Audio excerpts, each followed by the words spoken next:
my what?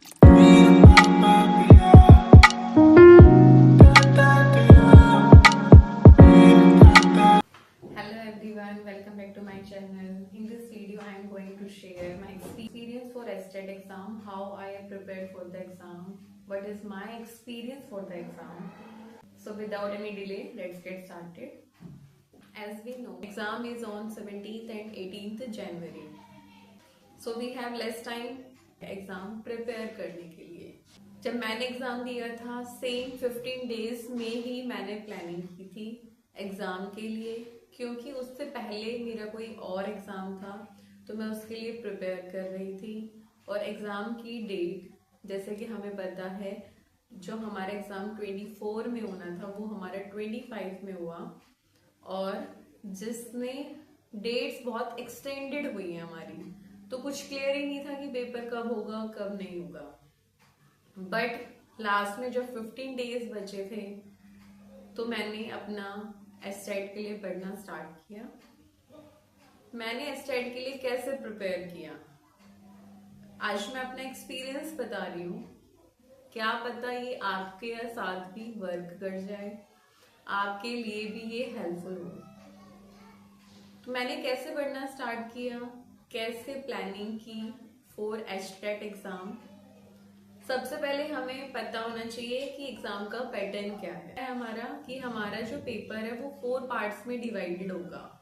First part जिसमें CDP आएगा जो हमारा 30 मार्क्स का होता है. सेकेंड पार्ट जिसमें हिंदी इंग्लिश आता है 15 मार्क्स ईच. थर्ड पार्ट में quantitative aptitude, reasoning, general awareness 10 marks each. और फोर्थ पार्ट जो हमारा कोर सब्जेक्ट होता है, इट डिपेंड्स ऑन स्टूडेंट कि उनका क्या कोर सब्जेक्ट है. जैसे कि मेरा मैथमेटिक्स कोर सब्जेक्ट था. कोर सब्जेक्ट हमारा 60 मार्क्स का होता है. अगर हमें एग्जाम क्लियर करना है तो हम सबसे पहले कोर सब्जेक्ट पे वर्क करना स्टार्ट करेंगे. कोर सब्जेक्ट 60 मार्क्स अटेन कराएगा. अगर हम उसमें 40 to 45 मार्क्स ले आते हैं तो वो हमारे लिए बहुत बेनिफिशियल हो जाता है. मतलब हमने आधी रेस तो जीत ही ली एग्जाम के लिए. बाकी फिर हमारे पास जो टॉपिक है सीडीपी, हिंदी, इंग्लिश, जीए, क्वांटिटेटिव एप्टीट्यूड, क्वांटिटेटिव रीजनिंग. अब हम जैसे हम पढ़ना स्टार्ट करते हैं तो हमारे पास दिक्कत ये आती है क्योंकि हम डिफरेंट टाइप्स ऑफ सब्जेक्ट्स आ रहे हैं, हमारे पास डिफरेंट टाइप्स ऑफ टॉपिक्स आ रहे हैं. कहीं हमें सीडीपी पढ़े या इंग्लिश पढ़े या हिंदी पढ़े. तो मैंने कैसे पढ़ना स्टार्ट किया था, मैंने सबसे पहले प्लानिंग की कि मैं प्रीवियस ईयर सॉल्व करती हूँ. प्रीवियस ईयर सॉल्व करके एक तो आपको ये पता चल जाता है कि एग्जाम में क्वेश्चन किस टाइप का आएगा, क्वेश्चन किस टॉपिक पे क्वेश्चन पूछ रहा है. जैसे कि मैथ्स में होता है, हमें पता चल जाता है कि वो किस एरिया से ज्यादा क्वेश्चन पूछेगा. सिमिलरली सीडीपी में क्या है, सीडीपी में हमारे थ्योरीज हैं कि नेमिंग थ्योरीज आ जाती है. पियाजे पे मॉरल डेवलपमेंट स्टेज पूछ लेता है वो हमसे. मतलब हमारी जितनी भी थ्योरीज हैं, थ्योरीज पे क्वेश्चन आता है. डिसऑर्डर पे भी क्वेश्चन आता है. और मतलब हम इस तरीके से पढ़ेंगे कि हमें पता रहे कि पेपर में वो पूछता क्या है, किस टाइप के क्वेश्चन वो हमसे पूछ सकता है. तो सबसे पहले आप प्रीवियस ईयर करना स्टार्ट. सीडीपी के लिए मैंने ये बुक फॉलो की थी और बाकी मैंने यूट्यूब से पढ़ा था. और 24 का जो 25 में हुआ था इसमें थोड़े से चेंजेस आए थे हिंदी और इंग्लिश में. हिंदी और इंग्लिश में पहले डायरेक्ट क्वेश्चन आता था, अब की बार उन्होंने हिंदी में गद्यांश और इंग्लिश में पोएम या अनसीन पैसेज पे भी क्वेश्चंस दिए हुए थे, जो कि हमारे लिए बेनिफिशियल थे बट वो टाइम कंज्यूमिंग थे.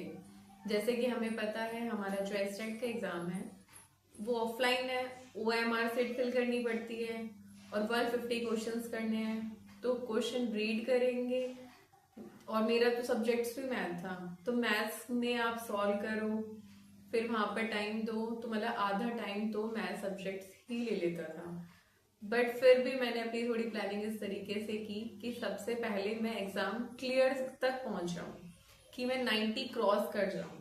क्योंकि एग्जाम का यही रेशियो है कि सबसे पहले आपको क्लियर करना है, क्योंकि मेरिट बेस्ड नहीं है, ये एलिजिबिलिटी टेस्ट है जिसमें आपको सिर्फ 90 मार्क्स चाहिए।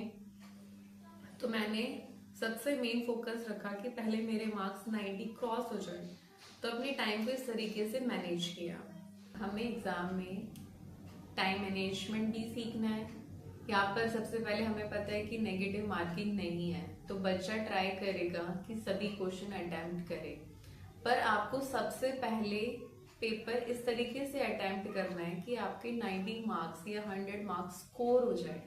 उसके बाद जो टाइम रहता है उसमें आप अपना ट्राई कर सकते हो कि आपके सही या तुक्के लग जाए, ठीक है। तो ऐसा नहीं है कि आप जो नहीं आ रहा उसी को अटेम्प्ट किए जा रहे हो, उसको अटेम्प्ट किए, जहां पर आपकी एक्यूरेसी नहीं है आप उसे अटेम्प्ट करने में टाइम ज्यादा लगा दो, ठीक है। सबसे पहले आपको फोकस रखना है सीडीपी पे, और हिंदी इंग्लिश तो जैसे बेसिक ही आते हैं तो वो सब हम कर लेते हैं, बट एक बार आप अपनी बुक से गो थ्रू कर लेना। और जीए और जो हमारी रीजनिंग है ये भी हमारी बहुत बेसिक आती है, कर लेते हैं, वहां से हमारा स्कोर हो जाता है। आप अपना फोकस कोर सब्जेक्ट पे रखो और साथ में सीडीपी पर। ये जो दोनों पार्ट्स हैं आपको बहुत बेनिफिट दिलाएंगे एग्जाम क्लियर करने में। तो मैंने भी इन्हीं पर फोकस किया था, तो मेरे दोनों एग्जाम मेरे टीजीटी पीजीटी एस्टेट दोनों क्लियर हैं। मैंने भी 24 में एग्जाम क्लियर किया है। मैंने बहुत सी बार सुना है, बहुत से बच्चे यही कहते हैं यार 2 नंबर से रह गया, 1 नंबर से रह गया, 5 नंबर से रह गया। बस थोड़ा सा और फोकस करना है कि आप जो भी टॉपिक पढ़ रहे हैं उनके साथ प्रीवियस ईयर भी करें, जिससे आपको ये हेल्प मिलेगी कि भाई कैसे क्वेश्चंस आने थे, आपको लगेगा ही नहीं क्वेश्चन आया हुआ है। जैसे जैसे आप प्रीवियस ईयर करोगे आप इतने हैबिचुअल हो जाओगे कि आपको पेपर में एग्जाम में कोई भी क्वेश्चन न्यू लगेगा ही नहीं।